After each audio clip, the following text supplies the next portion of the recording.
सब तो पहला फतेह की सांझ पाने जी। वाहिगुरु जी का खालसा। ये एक ऐसी गुरु साहब की बख्शी हुई सानू मैं दात कवांगा जिहड़ी साडे चेते जदों इधर उधर खिलरे हुंदे आ ना, जदों असी फतेह की सांझ पाउने सारे कन्न चुकन्ने हो जाते हैं, सारे चेहरे एक पासे नूं मुड़ जाते हैं कि फतेह गजाई जा रही है। सो आओ एक बारी फिर जिदा अजे भी ध्यान किते उरे परे आ उन्होंने भी इधर नूं इकट्ठे करिए। वाहिगुरु जी का खालसा, वाहिगुरु जी की फतेह। सो अज सब तो पहला तो मैं पंजाब के आवाम तो माफ़ी चाहना कि जदों का यह संघर्ष शुरू होया उस तो पहला असी विदेश चले गए सी किसी काम वास्ते, तो रोज़ अंदर इन्नी व्याकुलता सी, इन्नी तत्परता सी, इन्नी अंदर भटकना सी कि कदों मैं वापस पहुंचा। परसों वापस आए हैं, कल ही बेनती की। इस समय के बहुत वड्डे विद्वान मैं बहुत सत्कार करदा। विद्वान उही नहीं हुंदे जिन्हां दे पिछे कोई 400 डिग्रियां लगियां हुंदियां। विद्वान ज्ञान का पुत्र हुंदा है, जिहदा प्यो ज्ञान है ना वो विद्वान है। जिन्हें ज्ञान की अधीनगी की है, जिन्हें ज्ञान नूं अपना गुरु मन्निया वो विद्वान है। सो अज दे समय दे विच जनाब सुखप्रीत सिंह उदोके साहब साडे नौजवान विद्वानां दे विचों आउंदे ने। मैं आके इन्हां नाल सलाह कीती ते इन्हां ने दस्सिया कि आपां फिर मैं कहा जल्दी मैं किते जाना चाहुंदा, ते इन्हां ने दस्सिया कि दीप सिद्धू बाई हुणां दा जिहड़ा मोर्चा लगातार संघर्ष कर रहा। और मैनूं इस मोर्चे ते आउण दा कारण सब तो वड्डा की सी कि असीं कुछ नाम सुनते हुंदे कई बारी गेटवे ऑफ इंडिया, इदां ही होर कंट्रीज़ दे विच गेट हुंदे ने। जिद्दां असीं इधर श्रीनगर तो उपर चढ़ जाइए जदों जाके असीं वो जिन्ने पास बने हुए ने ना वो भी गेटवे सीगे, जिहड़े धाड़वी सानू मारन ते लुट्टण आउंदे हुंदे सी, वो भी उत्थों एंटर करते हुंदे सी। सो शंभू मैनूं लगदा है गेटवे ऑफ पंजाब है। जिहड़ा भी इत्थों एंटर करदा ना पंजाब च जाण लई, साडे सुभाਅ दा, साडे हठ दा, साडे जज्बे दा, साडे इकट्ठ दा उहनूं इत्थों वड़दे ही पता लग जांदा भी मैं कित्थे आया, कित्थे चलां, अगे कौन बैठे होने आ। इत्थों दरवाजे तो ही पता लग जांदा। क्योंकि पंजाबी च कहावत है, कहते घर दे भाग ड्योड़ी तो दिस पैंदे आ। झोने वाले पिंडां दा पराली तो पता लग जांदा है। सो आ झोने वाले पिंडां दी पराली पई है तो पता लग जांदा भी अगे झोना बहुत है। सो जिहड़ा इत्थों वड़ेगा उन्होंने समझ आ जाएगी कि जे शुरुआत साडा स्वागत इत्थे शंभू बॉर्डर ते जयकारियां दे नाल, नारियां दे नाल, एकता दे नाल, एकजुटता दे नाल, एक मुठता दे नाल हो रहा, तो अगे सारे पंजाब दे विच फिर अगों की हो रहा होना। सो तुसी बहुत सही जगह ते सारे आके मिल जुड़ के बैठे हो।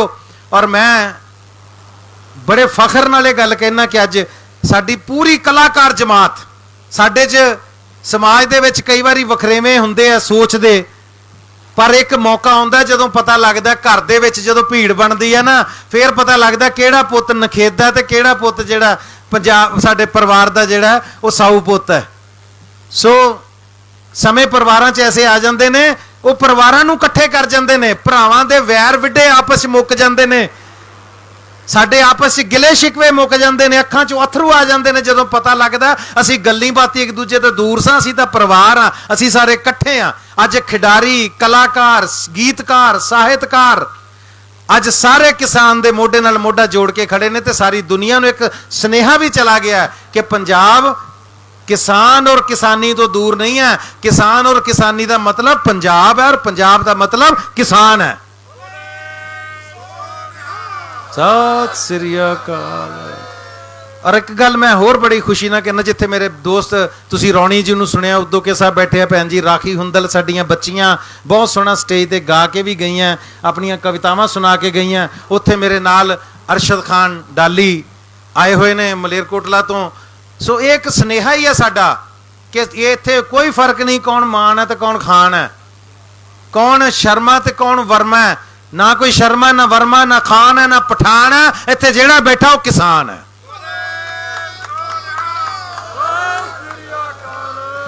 और लोग जाते ने जदों किसी मुहिम ते किसी संघर्ष दे विच कोई दान लैके जांदा है नगदी का, कोई लंगर लैके जांदा है, कोई मीडिया अपने नाल लैके जांदा है, कोई गड्डियां दा काफला अपने नाल लैके जांदा है, कोई पूरा भीड़ भड़का अपने नाल लैके जांदा है।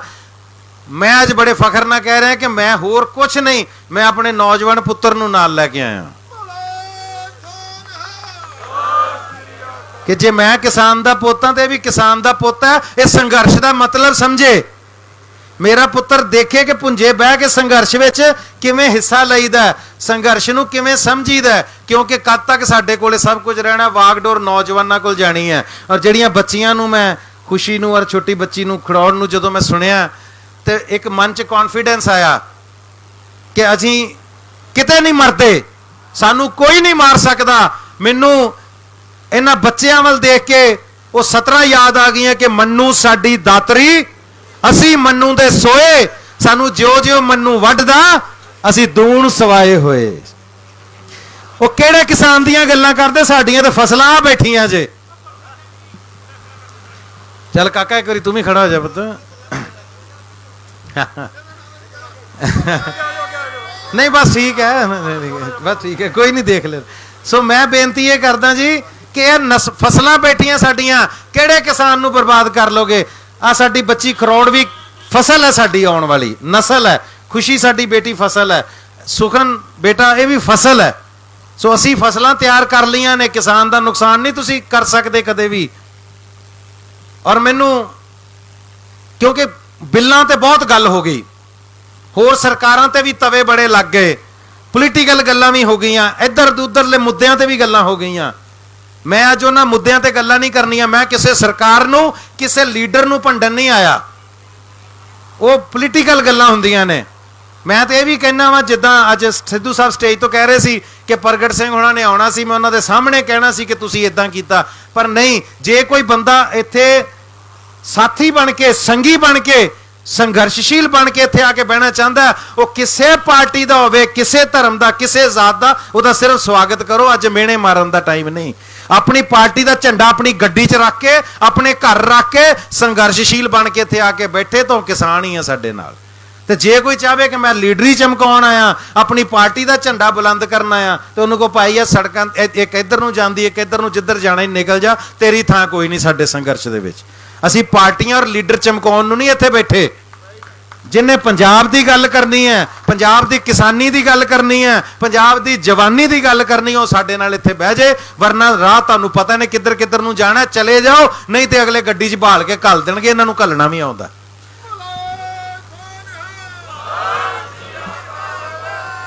मैं गल सिर्फ इन्नी करना है कि पंजाब की पहचान सिर्फ दो चीज़ां नाल है, भगती ते शक्ति। पंजाब की पहचान की है? भगती ते शक्ति। जिन्हों कोई शक होवे वो दरबार साहब सच्चे पातशाह के दरां ते जाके वेख लियो, उत्थे दो ही मरकज बनाए ने। दरबार साहब श्री हरमंदर साहब भगती का मरकज है, सामने अकाल तख्त साहब शक्ति का मरकज है। सो भगती शक्ति साडी पहचान है। हुण तुहानूं मिसाल यही तुहाडे चों ही देण लगा किसानी दी भी, कि भगती की जे गल करिए तो सब तो पहला सिरमौर मेरा बाबा नानक लोगों की अखां दे अगे इदां आंदा जिद्दां अंबर साडे सिर ते फैलिया, इदां ही गुरु नानक साडा बाबा नानक साडे उत्ते इदां फैलिया होया। सानूं लगदा है पंजाबियां नूं कि असीं जिथे भी बैठे हाँ बाबे नानक की गोद च बैठे हाँ। बाबा नानक साडे सिर ते हथ रख के बैठा। और दुनिया के कोई किन्ने मुल्कां दे विच पैदल उदासियां करन तो बाद, सारे संसार नूं राहे पाउण तो बाद, जिथे जिथे तक जाया जा सकता सी, सालां दे साल उदासियां करन तो बाद, फिर गुरु नानक साहब वापस करतारपुर साहब आके 12-14 साल खेती करते रहे। उन्हें दसिया सी कि मैं पहलों किसान हाँ, किसान दा पोती हाँ। मैं दुनिया दे विच सच दी फसल बीज के, दुनिया दे विच सच्चाई दी दा छट्टा दे के वापस आके अपनी जरखेज धरती च फिर खेती की मेरे बाबे नानक ने। सो भगती भी साडी किसानी नाल जुड़दी है।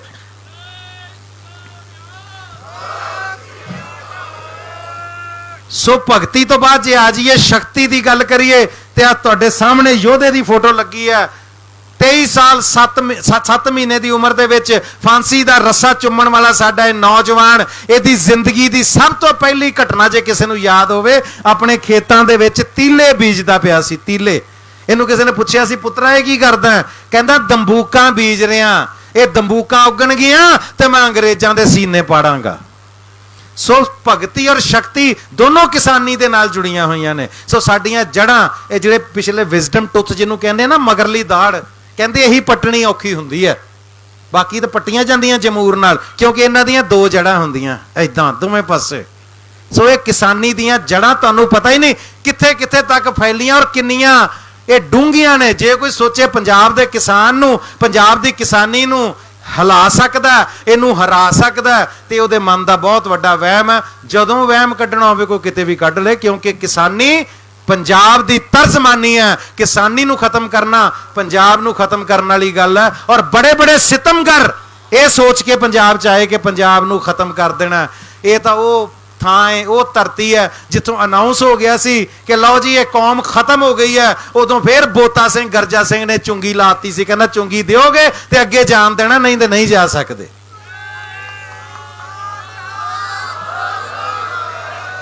ਔਰ ਅੱਜ ਗੱਲ ਇੱਕ ਨਹੀਂ ਕਿਸਾਨ ਦੀ ਨਹੀਂ, ਆ ਤੁਹਾਡੇ ਸਾਹਮਣੇ ਖੇਤ ਮਜ਼ਦੂਰ ਦਾ ਬੱਚਾ ਵੀ ਤੁਸੀਂ ਦੇਖ ਰਹੇ ਹੋ, ਜਿਹਨੂੰ ਆਪਣੇ ਸਕੂਲ ਦੇ ਵਿੱਚੋਂ, ਆਪਣੇ ਸਕੂਲ ਦੇ ਘੜੇ ਚੋਂ ਪਾਣੀ ਪੀਣ ਦੀ ਇਜਾਜ਼ਤ ਨਹੀਂ ਸੀ, ਇਸ ਕਰਕੇ ਸਕੂਲੋਂ ਕੱਢ ਦਿੱਤਾ ਗਿਆ ਸੀ ਕਿ ਉਸ ਘੜੇ ਨੂੰ ਹੱਥ ਲਾਤਾ ਸੀ।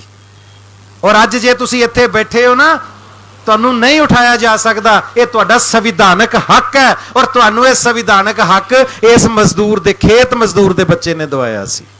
ਸੋ ਅੱਜ ਜਦੋਂ ਤੁਹਾਡੇ ਕੋਲ ਕਿਸਾਨ ਔਰ ਖੇਤ ਮਜ਼ਦੂਰ ਦੀਆਂ ਮਿਸਾਲਾਂ ਤੁਹਾਡੇ ਸਾਹਮਣੇ ਲੱਗੀਆਂ ਨੇ, ਜੇ ਤੇ ਇਹਨਾਂ ਤੋਂ ਵੱਡਾ ਕੋਈ ਇਸ ਧਰਤੀ ਤੇ ਇਸ ਹਿੰਦੁਸਤਾਨ 'ਚ ਹੈਗਾ ਤੇ ਦੱਸ ਦਿਓ, ਪਰ ਨਹੀਂ ਤੇ ਜਿਨ੍ਹਾਂ ਦੇ ਮਗਰ ਇਹਨਾਂ ਦੀ ਆਈਡੀਓਲੋਜੀ ਖੜੀ ਹੈ, ਜਿਨ੍ਹਾਂ ਦੇ ਸਿਰਾਂ ਦੇ ਉੱਤੇ ਗੁਰੂ ਸਾਹਿਬ ਦੇ ਹੱਥ ਨੇ, ਉਹਨਾਂ ਨੂੰ ਕੋਈ ਇਹ ਸੋਚੇ ਕਿ ਇਹਨਾਂ ਨੂੰ ਹਰਾ ਦਿਆਂਗੇ, ਇਹਨਾਂ ਨੂੰ ਹਿਲਾ ਦਿਆਂਗੇ, ਤੇ ਇਹ ਬਹੁਤ ਵੱਡਾ ਵਹਿਮ ਹੈ। ਕੋਈ ਸਮਾਂ ਸੀ ਜਦੋਂ ਅਸੀਂ ਟਰਾਲੀਆਂ ਦੇ ਮਗਰ, ਅੱਜ ਵੀ ਕਿਤੇ ਕਿਤੇ ਫੋਟੋਆਂ ਛਪੀਆਂ ਦੇਖਦੇ ਹਾਂ, ਜੈ ਜਵਾਨ ਜੈ ਕਿਸਾਨ। ਪਰ ਅੱਜ ਕੀ ਸਾਡੇ ਮੁਲਕ 'ਚ ਹੋ ਰਿਹਾ? ਅੱਜ ਬਾਰਡਰ ਦੇ ਉੱਤੇ ਜਵਾਨ ਅਜਾਈ ਮੌਤ ਹੋ ਰਹੀ ਹੈ, ਉਹਦੀ ਅਜਾਈ ਜਾਨ ਜਾ ਰਹੀ ਹੈ ਉਹਦੀ। ਭਾਵੇਂ ਉਹਨੂੰ ਜੋ ਮਰਜ਼ੀ ਸੀ ਕਹੀਏ, ਦੇਸ਼ ਲਈ ਉਹ ਆਪਣੀ ਜਾਨ ਦੇ ਰਿਹਾ, ਦੇਸ਼ ਤੋਂ ਕੁਰਬਾਨ ਹੋ ਰਿਹਾ, ਪਰ ਕਿਤੇ ਨਾ ਕਿਤੇ ਪੋਲੀਟੀਕਲ ਮਸਲੇ ਨੇ, ਇਹਨਾਂ ਦਾ ਹੱਲ ਕਰਕੇ ਉਹ ਕੀਮਤੀ ਜਾਨਾਂ ਬਚਾਈਆਂ ਜਾ ਸਕਦੀਆਂ।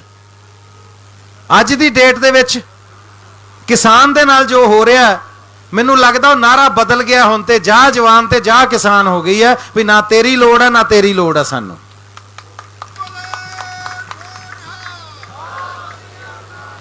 ਮੈਂ ਹਿੰਦੁਸਤਾਨ ਦੇ ਹਰ ਘਰ ਦੇ ਵਿੱਚ ਦੇਖਿਆ, 90% ਘਰਾਂ 'ਚ ਦੇਖਿਆ ਕਿ ਜਦੋਂ ਅਸੀਂ ਸਵੇਰੇ ਰੋਟੀ ਖਾਣ ਲੱਗਦੇ ਹਾਂ, ਦੁਪਹਿਰੀ ਰਾਤ ਜਦੋਂ ਰੋਟੀ ਮਿਲਦੀ ਹੈ ਨਾ, ਜਿੰਨੇ ਦਾਨਿਸ਼ਮੰਦ ਲੋਕ ਨੇ, ਜਿੰਨੇ ਉਸ ਰੱਬ ਦੀ ਰਜ਼ਾ 'ਚ ਰਹਿਣ ਵਾਲੇ ਲੋਕ ਨੇ, ਉਹ ਪਹਿਲਾਂ ਪ੍ਰਸ਼ਾਦਾ ਹੱਥ 'ਚ ਫੜ ਕੇ ਉਹਨੂੰ ਨਮਸਕਾਰ ਕਰਦੇ ਆ, ਰੱਬ ਦਾ ਸ਼ੁਕਰੀਆ ਅਦਾ ਕਰਦੇ ਆ। ਔਰ ਅੱਜ ਮੈਂ ਬੇਨਤੀ ਕਰਾਂਗਾ ਜਾਗਦੀਆਂ ਜ਼ਮੀਰਾਂ ਵਾਲਿਓ, ਜਦੋਂ ਹੱਥ 'ਚ ਅੰਨ ਫੜਿਆ ਹੁੰਦਾ ਨਾ, ਜਦੋਂ ਉਸ ਭਗਵਾਨ ਦਾ ਸ਼ੁਕਰ ਕਰਨ ਲੱਗਦੇ ਹੋ, ਹੁਣ ਇੱਕ ਨਹੀਂ ਦੋ ਨਾਮ ਲਿਆ ਕਰੋ, ਜੈ ਭਗਵਾਨ ਤੇ ਜੈ ਕਿਸਾਨ।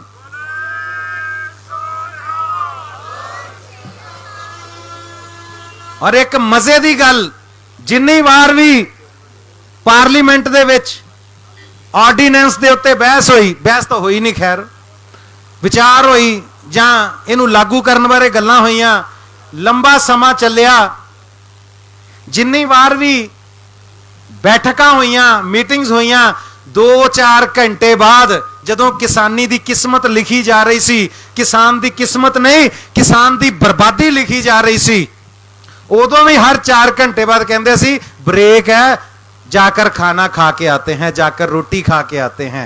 ਤੇ ਜਦੋਂ ਬ੍ਰੇਕ ਦੇ ਵਿੱਚ ਰੋਟੀ ਖਾਣ ਲੱਗਦੇ ਸੀ, ਰੋਟੀ ਦਾਲ ਚਾਵਲ ਹੱਥ 'ਚ ਫੜ ਕੇ ਮਾਸਾ ਦਰਦ ਨਹੀਂ ਸੀ ਆਉਂਦਾ ਕਿ ਬ੍ਰੇਕ ਲੈ ਕੇ ਜਿਹੜੀ ਚੀਜ਼ ਖਾਣ ਆਏ ਆ, ਇਹਨੂੰ ਪੈਦਾ ਕਰਨ ਵਾਲੇ ਨੂੰ ਬਰਬਾਦ ਕਰਨ ਦੀਆਂ ਤਿਆਰੀਆਂ ਕਰਦੇ ਪਏ ਅੰਦਰ।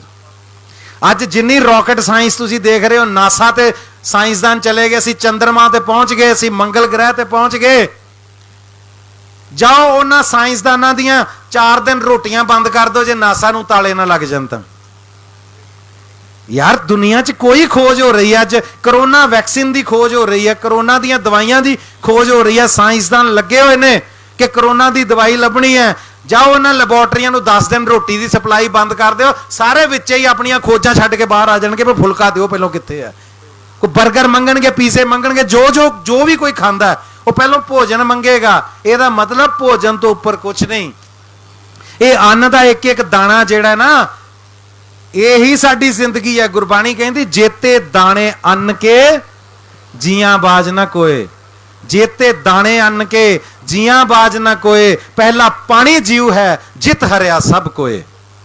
ਸੋ ਸਾਡੇ ਤੇ ਪਾਣੀਆਂ ਤੇ ਪਹਿਲਾਂ ਡਾਕਾ ਪੈ ਗਿਆ, ਹੁਣ ਸਾਡੇ ਦਾਣੇ ਤੇ ਵੀ ਡਾਕਾ ਮਾਰੀ ਜਾਂਦੇ ਹੋ ਤੁਸੀਂ। ਐਦਾਂ ਤਾਂ ਨਹੀਂ ਮਾਰਨ ਦਿੰਦੇ। ਫਿਰ ਅਸੀਂ ਇਹ ਵੀ ਕਹਿ ਦਿੰਦੇ ਆ ਕਿ ਸੰਘਰਸ਼ ਬਹੁਤੇ ਲੰਮੇ ਨਹੀਂ ਚੱਲਦੇ ਹੁੰਦੇ, ਕਦ ਤੱਕ ਹੁੰਦਾ, ਇਹਦਾ ਐਂਡ ਕੀ ਹੈ, ਇਹਦਾ ਅੰਤ ਕੀ ਹੈ। ਉਹ ਸੰਘਰਸ਼ ਉਹ ਨਹੀਂ ਚੱਲਦੇ ਹੁੰਦੇ ਜਿਨ੍ਹਾਂ ਨੂੰ ਕੋਈ ਇੱਕ ਧਿਰ ਲੈ ਕੇ ਚੱਲਦੀ ਹੁੰਦੀ ਹੈ, ਉਹਨੂੰ ਸ਼ਾਂਤ ਕਰ ਲਓ, ਉਹ ਬਹਿ ਜਾਂਦੀ ਹੁੰਦੀ ਹੈ। ਇੱਥੇ ਤੇ ਪੰਜਾਬ ਸਾਰਾ ਹੀ ਇਕੱਠਾ ਹੈ, ਮੁਲਾਜ਼ਮ ਵਰਗ ਤੁਹਾਡੇ ਨਾਲ ਹੈ, ਕਲਾਕਾਰ ਤੁਹਾਡੇ ਨਾਲ ਹੈ, ਖਿਡਾਰੀ ਤੁਹਾਡੇ ਨਾਲ ਹੈ, ਵਪਾਰੀ ਤੁਹਾਡੇ ਨਾਲ ਹੈ, ਹਰ ਗਰੀਬ ਗੁਰਬਾ ਅਮੀਰ ਹਰ ਬੰਦਾ ਤੁਹਾਡੇ ਨਾਲ ਹੈ।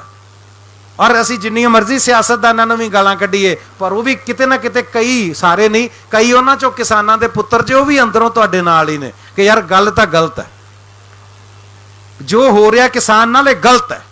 ਸੋ ਇਸ ਕਰਕੇ ਇਹ ਸੰਘਰਸ਼ ਨੂੰ ਜੇ ਤੁਸੀਂ ਸੋਚੋ ਕਿ ਤਾਰਪੀਡੋ ਕਰ ਦਿਓਗੇ, ਇਹਨੂੰ ਖਤਮ ਕਰ ਦਿਓਗੇ, ਤੇ ਉਹ ਨਹੀਂ ਹੋਣਾ।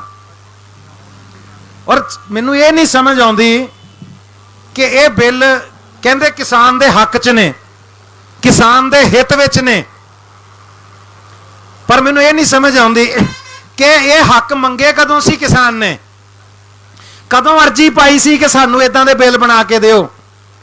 ਇੱਕ ਛੋਟੀ ਜੀ ਗੱਲ ਹੈ, ਆਪ ਸੜਕ ਦੇ ਉੱਤੇ ਹੁਣੇ ਬੱਸ ਰੋਕ ਲਓ, ਇੱਕ ਆ ਬਾਪੂ ਜੀ ਬੈਠੇ, ਇਹਨਾਂ ਨੂੰ ਬੱਸ ਚੜਾ ਦਿਓ, ਬਾਪੂ ਜੀ ਤੁਸੀਂ ਕਰਨਾਲ ਚਲੇ ਜਾਓ। ਉਹ ਭਾਈ ਕੂਣੀਆਂ ਮਾਰੂਗਾ, ਮੈਂ ਜਾਣਾ ਹੀ ਨਹੀਂ ਯਾਰ। ਉਹ ਕਹਿੰਦਾ ਨਹੀਂ ਬਾਪੂ ਤੈਨੂੰ ਜਾਣਾ ਪੈਣਾ। ਉਹ ਕਹਿੰਦਾ ਮੈਂ ਕਰਨਾਲ ਜਾਣਾ ਹੀ ਨਹੀਂ। ਕਹਿੰਦਾ ਨਹੀਂ ਬਹੁਤ ਸੋਹਣਾ ਸ਼ਹਿਰ ਹੈ। ਉਹ ਕਹਿੰਦਾ ਮੈਂ ਜਾਣਾ ਹੀ ਨਹੀਂ। ਉਹ ਕਹਿੰਦਾ ਨਹੀਂ ਤੂੰ ਕਰਨਾਲ ਜਾਏਗਾ ਤੈਨੂੰ ਬਹੁਤ ਚੰਗਾ ਲੱਗੇਗਾ। ਉਹ ਕਹਿੰਦਾ ਮੇਰਾ ਪਿੰਡ ਇੱਧਰ ਹੈ ਯਾਰ, ਮੈਂ ਇੱਧਰ ਜਾਣਾ, ਮੈਂ ਕਿਉਂ ਕਰਨਾਲ ਜਾਵਾਂ। ਹੁਣ ਤੁਸੀਂ ਧੱਕੇ ਇਹਨਾਂ ਨੂੰ ਬੱਸ 'ਚ ਚੜਾਓਗੇ, ਬਾਅਦ ਚ ਕਹੋਗੇ ਅਸੀਂ ਦਾ ਭਲਾ ਕੀਤਾ। ਉਹ ਮੰਨੇਗਾ ਤੁਸੀਂ ਮੇਰਾ ਭਲਾ ਕਰ ਰਹੇ ਹੋ? ਉਹਨੇ ਚੜਨਾ ਹੀ ਨਹੀਂ ਬੱਸੇ, ਕਿਉਂ ਚੜਾ ਰਹੇ ਹੋ? ਜਿਹੜੀ ਚੀਜ਼ ਅਸੀਂ ਮੰਗੀ ਨਹੀਂ ਤੁਹਾਡੇ ਕੋਲੋਂ, ਸਾਨੂੰ ਚਾਹੀਦੀ ਨਹੀਂ, ਸਾਡੇ ਤੇ ਕਿਉਂ ਥੋਪ ਰਹੇ ਹੋ? ਜਿਹੜਾ ਅੱਗੇ ਸ਼ੂਗਰ ਦਾ ਮਾਰਿਆ ਉਹਨੂੰ ਕਹੀ ਜਾਂਦੇ ਜਲੇਬੀਆਂ ਖਾ, ਤੈਨੂੰ ਖਾਣੀਆਂ ਪੈਣੀਆਂ। ਤੇ ਭਾਈ ਉਹ ਲੂਣ ਘੋਟਣਾ ਹੀ ਮਾਰੂ ਸਿਰ 'ਚ ਫਿਰ ਤੁਹਾਡੇ, ਵੀ ਮੈਂ ਕਿਉਂ ਖਾਵਾਂ। ਫਿਰ ਤੁਹਾਨੂੰ ਧੋਖਾ ਦੇਣ ਲਈ, ਤੁਹਾਡੇ ਨਾਲ ਝੂਠ ਬੋਲਣ ਲਈ ਇਹ ਕਿਹਾ ਜਾ ਰਿਹਾ ਕਿ MSP ਅਸੀਂ ਕਦੋਂ ਖਤਮ ਕੀਤੀ। MSP ਤਾਂ ਰਹੇਗੀ। ਜੇ MSP ਰਹੇਗੀ ਤਾਂ ਉਹਨੂੰ ਬਿੱਲਾਂ 'ਚ ਐਡ ਕਿਉਂ ਨਹੀਂ ਕੀਤਾ? ਉਹਦਾ ਜਵਾਬ ਦਿੰਦੇ ਆ ਕਿ ਮੋਦੀ ਸਾਹਿਬ ਕਹਿ ਤਾਂ ਰਹੇ ਹੈ, ਮੋਦੀ ਸਾਹਿਬ ਨੇ ਕਹਿ ਦਿਆ ਤਾਂ ਕਹਿ ਦਿਆ। ਤੇ ਮੋਦੀ ਸਾਹਿਬ ਨੇ ਬੈਠੇ ਰਹਿਣਾ। ਹੋਰ 2-3-4 ਸਾਲ ਨੂੰ ਸਰਕਾਰ ਬਦਲ ਗਈ, ਅਗਲੀ ਸਰਕਾਰ ਕੋਈ ਆ ਗਈ, ਜਦੋਂ ਅਸੀਂ ਉਹਨਾਂ ਨੂੰ ਕਹਾਂਗੇ ਮੋਦੀ ਸਾਹਿਬ ਨੇ ਕਿਹਾ ਸੀ, ਕਹਿੰਦੇ ਉਹਨਾਂ ਨੂੰ ਪੁੱਛ ਲਓ ਜਾ ਕੇ, ਸਾਨੂੰ ਤਾਂ ਨਹੀਂ ਪਤਾ। ਜਿਹੜੀ ਚੀਜ਼ ਲਾਅ 'ਚ ਹੀ ਨਹੀਂ ਲਿਖੀ ਉਹ ਕੋਈ ਕਿੱਦਾਂ ਮੰਨ ਲੇਗਾ? ਇਹ ਉਹੀ ਗੱਲ ਹੈ ਨਾ, ਜਾ ਕੇ ਕਿਤੇ ਘਰ ਬਣਾਉਣਾ ਸ਼ੁਰੂ ਕਰ ਦੋ, ਉਹ ਕਹਿਣਗੇ ਭਾਈ ਸਾਹਿਬ ਕਿੱਧਰ ਇੱਟਾਂ ਸਟਾਈ ਜਾਂਦੇ ਹੋ, ਇਹ ਤੇ ਸਾਡਾ ਪਲਾਟ ਹੈ। ਕਹਿੰਦੇ ਸਾਨੂੰ ਨਹੀਂ ਪਤਾ, ਸਾਡੇ ਦਾਦਾ ਜੀ ਕਹਿੰਦੇ ਸੀ ਆਪਣਾ ਹੀ ਆ। ਤੇ ਹੁਣ ਦਾਦੇ ਦੇ ਕਹਿਣ ਤੇ ਘਰ ਬਣਾ ਲਓਗੇ। ਉਹ ਕਹਿਣਗੇ ਰਜਿਸਟਰੀ, ਕਹਿੰਦੇ ਉਹ ਤਾਂ ਹੈ ਨਹੀਂ। ਕਹਿੰਦੇ ਕਾਗਜ਼ਾਂ 'ਚ ਤੁਹਾਡਾ ਨਾਂ ਨਹੀਂ ਬੋਲਦਾ, ਇੱਥੇ ਘਰ ਕਿੱਦਾਂ ਬਣਾ ਲਓਗੇ? ਸੋ ਜਦ ਕਾਗਜ਼ਾਂ 'ਚ ਸਾਡੇ ਲਾਅ ਦੇ ਵਿੱਚ MSP ਤੁਸੀਂ ਸ਼ਾਮਲ ਨਹੀਂ ਕੀਤੀ, ਮੂੰਹ ਜ਼ਬਾਨੀ ਅਖੇ ਆਪੇ ਮੈਂ ਰੱਜੀ ਪੁੱਜੀ, ਆਪੇ ਮੇਰੇ ਬੱਚੇ ਜੀਣ, ਤੁਸੀਂ ਆਪੇ ਹੀ ਆਪਣੀਆਂ ਚੀਜ਼ਾਂ ਨੂੰ ਆਪ ਹੀ ਇੰਡੋਰਸ ਕਰ ਰਹੇ ਹੋ ਜਿਨ੍ਹਾਂ ਦੀ ਕੋਈ ਵੈਲਿਊ ਨਹੀਂ। ਉਸ ਤੋਂ ਬਾਅਦ ਤੁਸੀਂ ਚਾਹ ਰਹੇ ਹੋ ਕਿ ਕਿਸਾਨ ਇਸ ਗੱਲ ਨੂੰ ਮੰਨ ਜਾਏ ਕਿ ਤੁਸੀਂ ਜੋ ਕਹਿ ਰਹੇ ਹੋ। ਇਸ ਛਲਾਵੇ 'ਚ ਔਰ ਤੁਹਾਡੇ ਕਲਾਵੇ 'ਚ ਕਿਸਾਨ ਨੇ ਕਦੇ ਨਹੀਂ ਆਉਣਾ। ਇਹ ਤਾਂ ਕਬੱਡੀ ਖੇਡਣ ਵਾਲੀ ਟੀਮ ਹੈ, ਜਿੱਡੇ ਮਰਜ਼ੀ ਜਾਫੀ ਬਣ ਜਾਓ, ਧੌਲ ਮਾਰ ਕੇ ਨਿਕਲਦੇ ਵੇਖਣ ਵਾਲੇ ਹੁੰਦੇ ਫਿਰ ਜਦੋਂ ਨਿਕਲਦੇ। ਸੋ ਮੈਂ ਸਿਰਫ ਇੰਨੀ ਬੇਨਤੀ ਕਰਨ ਆਇਆ ਸੀ, ਕਿਉਂਕਿ ਮੈਂ ਬਿੱਲਾਂ ਬਾਰੇ ਬਹੁਤ ਜ਼ਿਆਦਾ ਡਿਟੇਲ 'ਚ ਇਸ ਕਰਕੇ ਨਹੀਂ ਗਿਆ। ਤੁਸੀਂ ਸਾਰਿਆਂ ਨੇ ਸਭ ਕੁਝ ਸੁਣ ਲਿਆ, ਪੜ੍ਹ ਲਿਆ, ਔਰ ਜੇ ਉਹਨੂੰ ਜ਼ਿਆਦਾ ਵਿਸਥਾਰ ਨਾਲ ਦੱਸਿਆ ਜਾ ਸਕਦਾ ਤੇ ਉਦੋਂ ਕੇ ਸਭ ਦੱਸ ਸਕਦੇ ਜਿਨ੍ਹਾਂ ਦਾ ਰਿਸਰਚ ਹੁੰਦਾ ਇਸ ਚੀਜ਼ ਤੇ। ਬਾਕੀ ਮੰਚ ਤੇ ਆ ਕੇ ਅੱਧਾ ਪੌਣਾ ਘੰਟਾ ਹੋਰ ਗੱਲਾਂ ਕਰਕੇ ਬੋਲ ਕੇ ਚਲੇ ਜਾਣਾ, ਫਲਾਣਾ ਮਾੜਾ ਫਲਾਣਾ ਚੰਗਾ, ਉਹ ਅਲੱਗ ਗੱਲ ਹੈ। ਮੈਂ ਸਿਰਫ ਇਹ ਕਹਾਂਗਾ ਵੀ ਮੈਂ ਆਪਣੀ ਗੱਲ ਬੋਲਿਆ, ਜਿਹੜੀ ਮੁੱਦਿਆਂ ਤੇ ਗੱਲ ਹੈ ਉਹ ਉਦੋਂ ਕੇ ਸਭ ਤੁਹਾਨੂੰ ਜ਼ਿਆਦਾ ਵਧੀਆ ਦੱਸ ਸਕਦੇ ਨੇ। ਪਰ ਮੈਂ ਦੀਪ ਸਿੱਧੂ ਬਾਈ ਹੁਣਾਂ ਦਾ, ਸਾਰਿਆਂ ਦਾ, ਉਹਨਾਂ ਦੀ ਟੀਮ ਦਾ ਧੰਨਵਾਦੀ ਹਾਂ ਕਿ ਤੁਸੀਂ ਇਸ ਸੰਘਰਸ਼ ਨੂੰ ਬਹੁਤ ਵਧੀਆ ਤਰੀਕੇ ਨਾਲ ਵਿੱਢਿਆ ਹੋਇਆ ਔਰ ਇਹਨੂੰ ਚਲਾ ਰਹੇ ਹੋ। ਔਰ ਮੈਂ ਲਾਸਟ ਤੇ ਤੁਹਾਨੂੰ ਬੇਨਤੀ ਕਰਾਂਗਾ ਕਿ ਇੱਕ ਟਾਈਮ ਆ ਜਾਂਦਾ। ਹਾਂਜੀ, ਮੈਂ ਲਾਸਟ ਤੇ ਬੇਨਤੀ ਕਰਾਂਗਾ ਕਿ ਇੱਕ ਦਿਨ ਆ ਜਾਣਾ ਜਦੋਂ ਤੁਸੀਂ ਥੱਕ ਜਾਂਦੇ ਹੋ, ਜਦੋਂ ਤੁਸੀਂ ਅੱਕ ਜਾਂਦੇ ਹੋ। ਇੱਕ ਟਾਈਮ ਆ ਜਾਂਦਾ ਜਦੋਂ ਸਾਨੂੰ ਲੱਗਣ ਲੱਗ ਪੈਂਦਾ ਕਿ ਯਾਰ, ਜਿਹਨੂੰ ਅੰਗਰੇਜ਼ੀ 'ਚ ਅਸੀਂ ਕਹਿੰਦੇ ਚੀਜ਼ਾਂ ਸਟੇਲ ਹੋ ਜਾਂਦੀਆਂ, ਉਹਨਾਂ ਚੀਜ਼ਾਂ 'ਚ ਉਤਸ਼ਾਹ ਮੁੱਕਣਾ ਸ਼ੁਰੂ ਹੋ ਜਾਂਦਾ ਹੈ। ਉਹ ਦਿਨ ਨਾ ਕਦੇ ਆਉਣ ਦਿਓ, ਕਿਉਂਕਿ ਉਹੀ ਤੁਹਾਡੀ ਜਿੱਤ ਤੋਂ ਪਹਿਲਾ ਦਿਨ ਹੁੰਦਾ, ਉਸ ਤੋਂ ਅੱਗੇ ਤੁਹਾਡੀ ਜਿੱਤ ਹੁੰਦੀ ਹੈ। ਜਿਹੜਾ ਉਸ ਦਿਨ ਤੋਂ ਪਿੱਛੇ ਮੋੜ ਆਵੇ ਉਹ ਕਦੇ ਨਹੀਂ ਜਿੱਤ ਸਕਦਾ। ਜਦੋਂ ਥੱਕਣ ਨੂੰ ਅੱਕਣ ਨੂੰ ਮਨ ਕਰੇ, ਸਮਝੋ ਤੁਹਾਡੀ ਜਿੱਤ ਬਹੁਤ ਨੇੜੇ ਆ। ਜੇ ਹੁਣ ਥੱਕ ਗਏ, ਹੁਣ ਅੱਕ ਗਏ, ਜੇ ਹੁਣ ਪੱਕ ਗਏ, ਤੇ ਸਮਝੋ ਸਾਡਾ ਬਹੁਤ ਵੱਡਾ ਨੁਕਸਾਨ ਹੈ। ਸੋ ਬੇਨਤੀ ਕਰਾਂਗਾ ਕਿ ਇਸ ਸੰਘਰਸ਼ ਦਾ ਇੱਕੋ ਹੀ ਐਂਡ ਹੈ, ਇਸ ਸੰਘਰਸ਼ ਦਾ ਇੱਕੋ ਹੀ ਅੰਤ ਹੈ, ਇਹਨਾਂ ਬਿੱਲਾਂ ਦੀ ਵਾਪਸੀ ਔਰ ਕਿਸਾਨ ਦੀ ਜਿੱਤ। ਜਦ ਤੱਕ ਕਿਸਾਨ ਨਹੀਂ ਜਿੱਤ ਜਾਂਦਾ, ਇਹ ਕਾਲੇ ਕਾਨੂੰਨ ਵਾਪਸ ਨਹੀਂ ਹੁੰਦੇ। ਇਹ ਉਹੀ ਧਰਤੀ ਹੈ ਜਿੱਥੇ ਲੋਕਾਂ ਨੇ ਸਾਈਮਨ ਕਮਿਸ਼ਨ ਵਾਪਸ ਮੋੜ ਦਿੱਤਾ ਸੀ। ਜਦੋਂ ਅੰਗਰੇਜ਼ ਸਾਰੇ ਸੰਸਾਰ 'ਚ ਹਕੂਮਤ ਕਰਦਾ ਹੁੰਦਾ ਸੀ, ਉਦੋਂ ਵੀ ਸਾਈਮਨ ਕਮਿਸ਼ਨ ਨੂੰ ਕਿਹਾ ਸੀ, Simon Commission go back. Simon Commission ਨੂੰ ਵਾਪਸ ਮੋੜਿਆ ਸੀ, ਸਾਈਮਨ ਕਮਿਸ਼ਨ ਦਾ ਮੂੰਹ ਮੋੜ ਕੇ ਉਹਨੂੰ ਵਾਪਸ ਭੇਜਿਆ ਸੀ। ਰੋਲਟ ਐਕਟ ਇੱਥੇ ਨਹੀਂ ਸੀ ਲਾਗੂ ਹੋਣ ਦਿੱਤਾ। ਸੋ ਇਹ ਨਾ ਕਹੋ ਕਿ ਇਹ ਜਿਹੜੇ ਐਕਟ ਬਣ ਜਾਂਦੇ ਨੇ ਲਾਗੂ ਹੁੰਦੇ ਨੇ, ਇਹ ਵਾਪਸ ਹੁੰਦੇ ਨੇ। ਜਾਂ ਜੇ ਐਕਟ ਵਾਪਸ ਨਹੀਂ ਹੋਏਗਾ ਤੇ ਫਿਰ ਸਰਕਾਰ ਵਾਪਸ ਹੁੰਦੀ ਹੈ, ਜਿੱਥੋਂ ਆਈ ਹੈ ਨਾ ਉੱਥੇ ਹੀ ਵਾਪਸ ਜਾਏਗੀ। ਅਗਲੀ ਸਰਕਾਰ ਫਿਰ ਲਿਆ ਕੇ ਉਹ ਤੋਂ ਰੋਲਟ ਐਕਟ, ਜਿਹੜੇ ਇਦਾਂ ਦੇ ਰੋਲਟ ਐਕਟ ਵਰਗੇ ਐਕਟ ਨੇ ਨਾ, ਇਹ ਸਾਰੇ ਐਕਟ ਜਿਹੜੇ ਨੇ ਇਹ ਖਾਰਜ ਹੋ ਜਾਂਦੇ ਹੁੰਦੇ ਨੇ। ਧਰਤੀ ਤੇ ਕੋਈ ਪੱਥਰ ਤੇ ਲਕੀਰ ਨਹੀਂ ਬਣੀ ਹੁੰਦੀ, ਹਰ ਚੀਜ਼ ਦੀ ਵਾਪਸੀ ਹੁੰਦੀ ਹੈ। ਔਰ ਲਾਸਟ ਤੇ ਮੈਂ ਕਹਾਂਗਾ ਕਿ ਅੱਜ ਤੁਸੀਂ ਬੁਲੰਦੀ ਤੇ ਹੋ, ਅੱਜ ਤੁਹਾਡੀ ਸਾਰੇ ਹਿੰਦੁਸਤਾਨ ਦੇ ਵਿੱਚ ਤੂਤੀ ਬੋਲਦੀ ਹੈ, ਪਰ ਇੱਕ ਗੱਲ ਯਾਦ ਰੱਖਿਓ कि इंसान को चाहिए उड़ान में रहे, कोई माड़ी गल नहीं। इंसान को चाहिए उड़ान में रहे, मगर वापसी भी ध्यान में रहे। एक दिन लैंड भी करना है, धरती ते आना पैना, वो दिन अपने जरूर सेफ रखियो कि धरती ते सेफली लैंड कर सको। उबड़ खाबड़ धरती ते उतरना पै गया तो जहाज पलट जाते होंगे ने, गल्लां याद रखियो। सो बहुत शुक्रिया, बड़ी मेहरबानी जी कि तुसीं अज मौका दिता। और फिर जिथे जिथे भी कदे लोड़ पएगी, बाहर सां ते दूर सां, अज आ गए आ। हुण जिथे जदों लोड़ पएगी इस संघर्ष दे विच, इस मुहिम दे विच तुहाडे सारियां दे नाल हमेशा हाज़र हां। बाकी काम भी चलते रहने ने, पर जिथे जदों याद किया जाएगा असीं पंजाब दी किसानी लई, पंजाब दी जवानी लई और पंजाब दे हर एक हित लई खड़े हां। क्योंकि अगे सिर्फ दो चीज़ां ते पहरा देना पै रहा सी, रुख ते और कुख ते। क्योंकि पोल्यूशन और जो बर्बादी पंजाब दी अज हो रही सी, असीं उहदे लई भी अवेयर होए सां कि पोल्यूशन नूं किवें कंट्रोल करना, रुख किवें लाए जाण। और साडे मित्र ने राजवंत सिंह हुणी, डॉक्टर राजवंत सिंह, वो गुरु नानक जंगल लगा रहे हैं और उन्होंने 550 जंगल लाने का टीचा मिथ्या सी, जिहदे चों 200-250 जंगल मैनूं लगदा लग चुके ने। रुख ते पहरा दे रहे सां, धीआं नूं मारिया जा रहा सी, कुख ते पहरा दे रहे सां, तीसरा पहरा शुरू हो गया जे रुख ते कुख ते हुण भुख ते। किसान नूं भुखा नहीं मरन देना। जे जागदी जमीर है, अंदर आत्मा जागदी है, ये दुनिया का अंदाता, दुनिया नूं रजाउण वाला। किसान ना भुखा मरे, इहदे नाल खड़े रहो सारे। इन्नी क बेनती करदा, तुहाडे तों इजाजत चाहना। बहुत शुक्रिया, बड़ी मेहरबानी। किसान मजदूर एकता, किसान मजदूर एकता, किसान मजदूर एकता। वाहिगुरू जी का खालसा, वाहिगुरू जी की फतेह।